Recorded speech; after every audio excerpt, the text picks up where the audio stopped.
नागरिकगण, मलकीत सिंह जी, समस्त हमारे धर्मेंद्र, प्रद्युम्न, हमारे एक हमारे उपस्थित सभी सैनिक, सेनापतिगण और सबसे महत्वपूर्ण मेरे सामने मेरी आन बान और शान मेरी समस्त जनता जनार्दन मुंगावली की जो यहां उपस्थित है, जो आशीर्वाद आपने प्रदान किया है,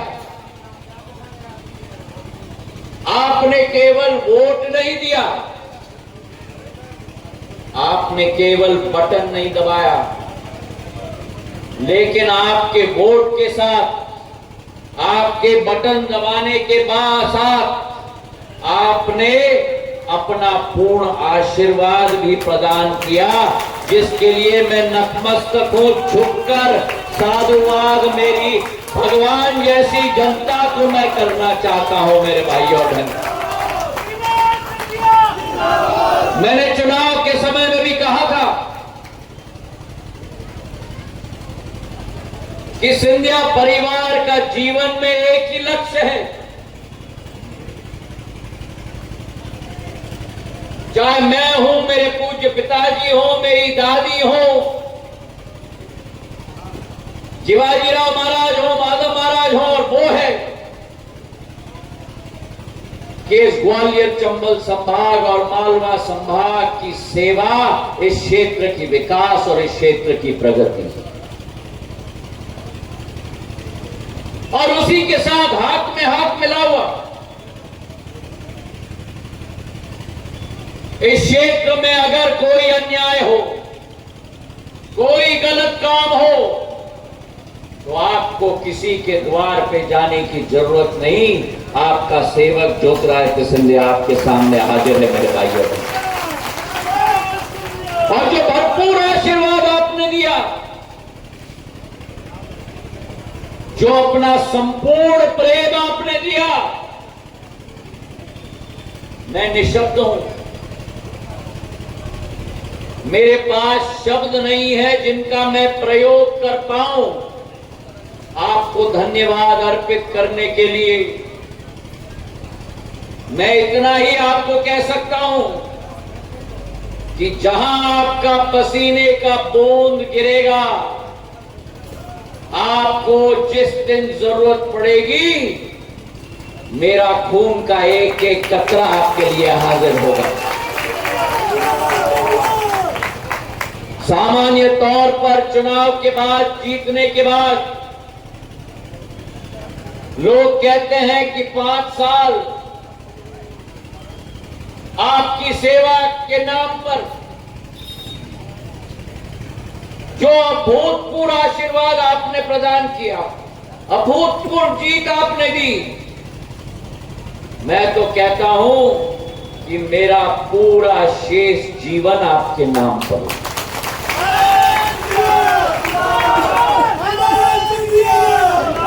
ये जीत केवल राजनीतिक जीत नहीं है, ये जीत आपकी जीत है, ये जीत विकास की जीत है, और ये जीत सत्य की जीत है, क्योंकि सत्य परेशान हो सकता है लेकिन सत्य कभी पराजित नहीं हो सकता। मेरे भाई और बहन,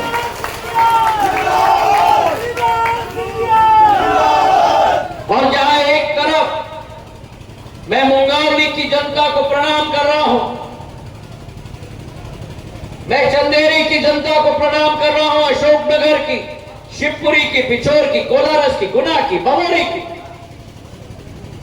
वहीं दूसरे तरफ मैं समूचे ग्वालियर चंबल संभाग की जनता को भी प्रणाम करता हूं इस मंच से, क्योंकि आपने तो प्रचंड रूप से झंडा गाड़ के रख दिया, लेकिन मुरैना, ग्वालियर और भिंड ने भी भगवा झंडा गाड़ के रख दिया अपने किले पर। मेरे भाई और बहन, समूचे अंचल की जनता के समक्ष में नतमस्तक हूं, और केवल हमारे 4 लोकसभा नहीं, लेकिन समूचे मध्य प्रदेश के 29 लोकसभा में अभी भी बैटिंग चल रही है। 29/0 शून्य।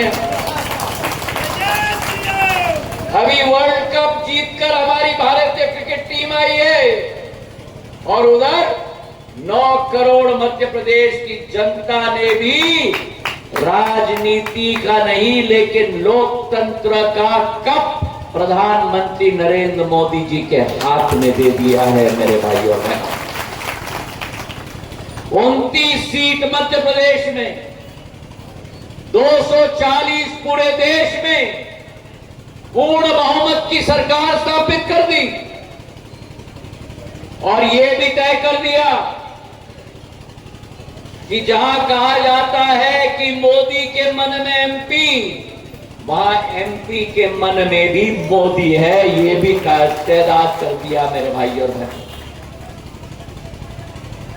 जहां एक तरफ प्रधानमंत्री जी को 240 सीट देकर एनडीए के गठबंधन को तीसरी बार सरकार में स्थापित किया है और ये अपने आप में कीर्तिमान है।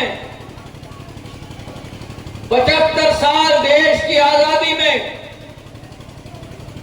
ये इतिहास में पहला मौका है आजादी के बाद, क्योंकि आजादी के बाद जब 52 में पहला चुनाव हुआ था वो तो चुनाव ही नहीं था, क्योंकि ना तो पक्ष था ना तो विपक्ष था, खाली भारत का तिरंगा का झंडा था। पहली बार देश के अंदर, तीसरी बार उसी व्यक्ति के हाथ में भारत की जनता ने अपने देश की विकास की बागडोर दे दी है मेरे भाइयों।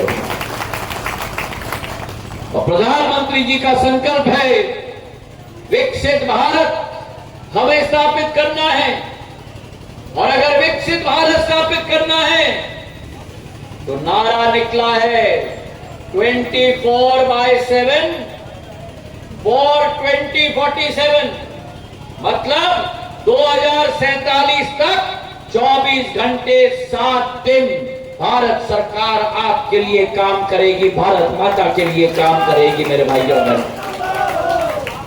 जहां एक तरफ भारत का झंडा विश्व पटल पर उजागर किया है, वहीं आपके समक्ष में आया हूं तो नई प्राथमिकता लेकर आया हूं। मेरी पहली प्राथमिकता है कि समूचे जिले में और समूचे लोकसभा में पहला काम आपको और हमें करना है कि सारे के सारे माफियों के बोरी बिस्तर बांध के रवाना करें। अब नहीं चलेगा ना भू माफिया, ना रेत माफिया और ना राशन का माफिया। जो गरीब का अन्न चोरेगा उससे सबसे बुरा दंड दिया जाएगा मेरे भाइयों और बहनों। माफियों को बोरी बिस्तर बांधकर हम यहां से भेजेंगे और जितना का भी खुलासा आप करना चाहते हो लेकर मेरे पास आना। देश में चौकीदार प्रधानमंत्री नरेंद्र मोदी जी बैठे हुए हैं, मुंगावली में आपका चौकीदार ज्योतिरादित्य को सिंधिया बैठा है। ये पहली प्राथमिकता। दूसरी प्राथमिकता, अभी ब्रिजेश जी कह रहे थे मुंगावली में सब कुछ है, उसके बाद 2 मांगे कर दूं। पर मैं आपको कहना चाहता हूं 5 साल आपके बीच में मुझे सेवा का मौका ना मिला, लेकिन मैं आपके बीच में रहा हूं। चाहे कोविड हो, चाहे बाढ़ हो, चाहे सूखा हो, चाहे ओलावृष्टि हुई हो। चुनाव के पहले हम लोग ने मुआवजा पत्र 48 घंटे के अंदर आपके हाथों में दिया था और मैं आपको कहना चाहता हूं कि चाहे रेल हो, चाहे रोड हो, चाहे बिजली हो, जो भी कमी अधोसंरचना की है उस कमी को हम पूरा करके आपको देंगे, ये विश्वास मैं आपको दिलाता हूं। और तीसरी प्राथमिकता हमारे गरीबों के लिए, आदिवासी वर्ग, दलित वर्ग, गरीब वर्ग, हर सरकार की योजना का लाभ प्रशासन के साथ मिलकर, हमारे सारे सेनापतियों के साथ मिलकर आपके घर तक पहुंचाने की जिम्मेदारी हमारी होगी मेरे भाइयों। और चौथी प्राथमिकता मेरे अन्नदाताओं के लिए हर संभव योजना हम लेके आएंगे। अभी खाद की किल्लत हो रही थी, मैंने निर्णय लिया 30,000 मेट्रिक टन खाद मेरे अन्नदाताओं के लिए, 10,800 मेट्रिक टन शिवपुरी में, 9,500 मेट्रिक टन गुना में और 11,000 मेट्रिक टन मैंने अशोकनगर, चंदेरी और मुंगावली के लिए आपके लिए भिजवाया। गुहार मुझे लगी,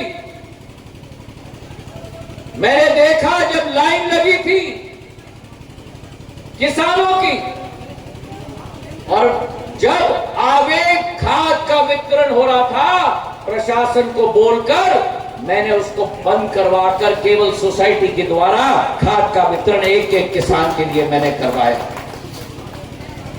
14 तारीख को 3,000 मेट्रिक टन का एक रेक मैंने भेजा, 20 जून को 3,000 मेट्रिक टन का दूसरा रेक मैंने भेजा, और अभी 30 तारीख को 2,000 मेट्रिक टन का रेक आपके लिए भेज दिया। खाद की कोई कमी नहीं होगी मेरे भाई और बहनों, ये विश्वास मैं आपको दिलाता हूं। और आया हूं तो इंद्र देवता का आशीर्वाद लेके भी आया हूं आपके लिए।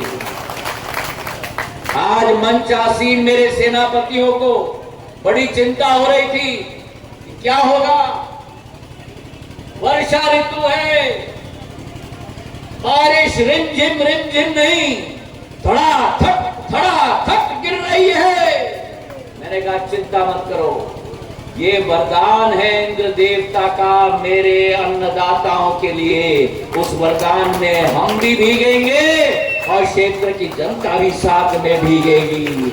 लेकिन एक एक तालाब भरना चाहिए, एक एक खेत भरना चाहिए। ये सूखे कंठ, जहां तालाब सूख गए थे, गांव में पीने के लिए पानी नहीं मिल रहा था, ट्यूबवेल नहीं चल रही थी, इंद्र देवता का आशीर्वाद भरपूर आए, मेरा एक एक तालाब भर जाए, उसके साथ जश्न में हम भी भीगेंगे। मुझे कोई चिंता नहीं मेरे भाई और बहनों। आपकी खुशी मेरी खुशी, आपका विकास मेरा धर्म, आपका भविष्य मेरी जिम्मेदारी मेरे भाइयों और बहनों। तो आज आपके सामने मैं प्रण लेता हूं कि जो आपने आशीर्वाद प्रदान की, जो आपने अपना स्नेह और प्रेम प्रदान किया, जिंदगी भर आपके लिए विकास और प्रगति, जितनी मांगे भी मेरे सामने की गई हैं, आप और हम मिलकर इस लड़ाई को लड़ेंगे। और मुझे विश्वास है, ऊपर वाला है, केंद्र में भाजपा की सरकार है, प्रदेश में भाजपा की सरकार है, हम सब मिलकर सफलता पूर्वक अपने क्षेत्र का विकास और प्रगति का चांद लगाने में सफल होंगे। तो आज इस दिवस पर दिल के गहराइयों से आपको धन्यवाद देना चाहता हूं और ये संकल्प लेता हूं कि आज से आपकी विकास और प्रगति की गाड़ी की रफ्तार हम शुरू करेंगे। धन्यवाद। जय हिंद।